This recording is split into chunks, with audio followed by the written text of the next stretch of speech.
special. Back when he first, when he really made a name for himself in the European scene, it was on this Elise. He was titled the First Blood King all the way back in the day, and recently he's been bringing it out a lot more on this patch with these early aggressive junglers, but you're definitely looking for early game leads with this champion. It is Jankos's most played champion professionally at 72 games with a win-loss ratio of just under 60%. The final lock-in is going to be the Azir. So Spawn, you were asking, what is Faker gonna play? He's currently sitting on the Azir, and Mata takes the Nautilus. And this is more of what we saw when Faker played against aggressive mid laners in the LCK like Chovy. A lot more Azir pickup coming through, a little bit of Corki in there as well.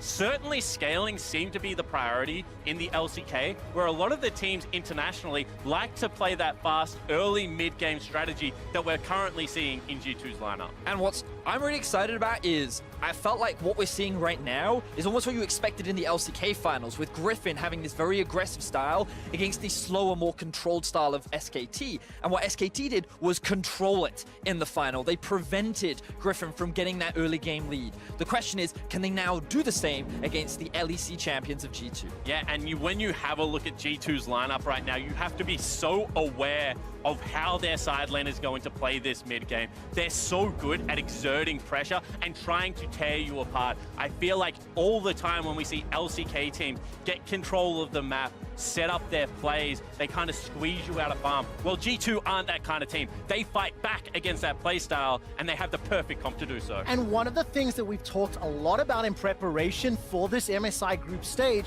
is how G2 are a creative team when it comes to decision making, when it comes to implementation and action on the Rift. Ladies and gentlemen, the LECs, G2 eSports, are taking on the LCKs, SK Telecom T1. It is the opening bout, and while there were not massive surprises thrown in the draft, G2 are going to prove what level of play Europe, and more specifically this squad, has on the international stage, because we've already alluded to it. This is where G2 can make or break a name for themselves. So what I'm going to be looking at in the very early game is what direction the junglers take. Because we talked about how Elise is someone who wants to try and get... Cleared, still in the wings, not showing himself on any vision, although now will be spotted out. You can see SKT very aware of what the current setup looks like. All right, good damage from Jankos onto Cleared. Has flash available, but not going to chase further. Cleared pushed out of his jungle as G2 crucially are investing all of their resources in the half minutes in, and it has been non-stop trading, blow for blow in multiple lanes. Teddy has already recalled and teleported back to lane. He's sitting on that Sheen. Caulfield's Warhammer for Perks as he gets caught out. Take a look at the minimap. Faker's coming from mid lane. Perks gets first blood onto Mata. Huge pickup there for G2. SKT, they saw Faker roaming down. They knew Caps wasn't in the mid lane. They thought that they could set up this play in time for Faker to arrive, but he was too far away. Mata finds the kill, and G2 walk away with first blood. Player, you want that immediately, so they use that time. Solo kill, can Wonder find the shot? Take a look in it, not going to be able to, was on cooldown. Very close there from Wonder, picking up that Dirk on his first back, gave him a lot of armor, and you can see that advantage is building even further and further towards the top side. You can see why the analyst desk wanted to keep their eyes on him, and this is a replay of that first blood. Yeah, it certainly is. You can understand Mata's aggression. He thinks with Faker heading down the river right now, with all of that mid from G2. One of the big... Oh, we see a bit of a play. And this is what you talked about, Verdi, as Khan steals the ultimate. The Realm Warp gets him out to safety. Such a beautiful hijack, but no MR to speak of, and that's why he almost got insta-geared. And a pick.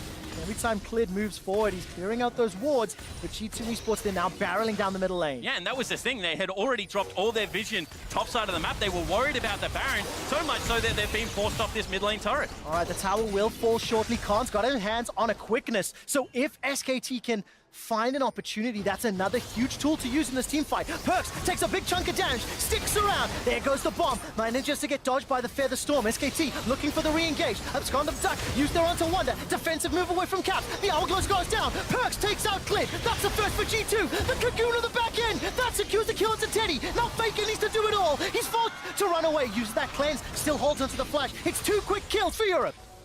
G2 find really big kills there, and it looked like that was the moment SKT were waiting for, the small misstep, the small misplay from the side of G2. G2 looked fantastic. And we said they had to fight eventually. Well, they looked for it onto one of the safest members in Perks, gets the ultimate out, only has to use his in response, and now the fight turns back towards G2. And the biggest thing here was this stopwatch from Caps, because 3 members had committed onto him, thinking that they could just secure that kill, but then he buys so much time for the rest of the G2 members To the match. And whilst Korea wasn't able to regain any Chlora topside. All right, Caps is in a little bit of trouble here. No flash available. That is an easy kill picked up by SKT. And listen to Hanoi. That's a lot of SKT fans in the audience. While that's going on, though, G2 are now looking for the engage. The quickness goes forward. Clid forced to move defensively. The Hourglass used by Khan. He buys some time. Steals the Featherstorm. Buys a few extra seconds. But it's simply not enough. Here comes Faker with the Emperor's Divide. Going golden is G2 eSports. A second kill from the fight. Now the Roars in return as G2 can turn the pressure back around. Just as I was about to criticize G2 for their first big mistake of the game, they immediately turned it around. As SKT, they thought they were confident enough to go for this red buff, but you gotta respect Perks. Level 16 on the Xayah. No one can approach him. He melts through the SKT lineup, and now they break the base. The base is open wide. The inhibitor will fall shortly. 15 seconds for Khan. Are they going for it? For Faker. G2 eSports are teleporting into the base. They're looking for the Nexus turrets with the Baron empowered minions. Nexus turret number 1 falls. Nexus turret number 2 is being focused. That's Martin down. Teddy flashes away. That's not over yet. The Nexus turret falls. Ladies and gentlemen watching MSI, do you believe G2 obliterate SKT? That was one of the cleanest G2 games that European fans will have seen. A one-sided dominant performance. Perfect execution. Only 1 or 2 mistakes the whole game, and SKT, they had no answers. Welcome back to the international stage, SK Telecom.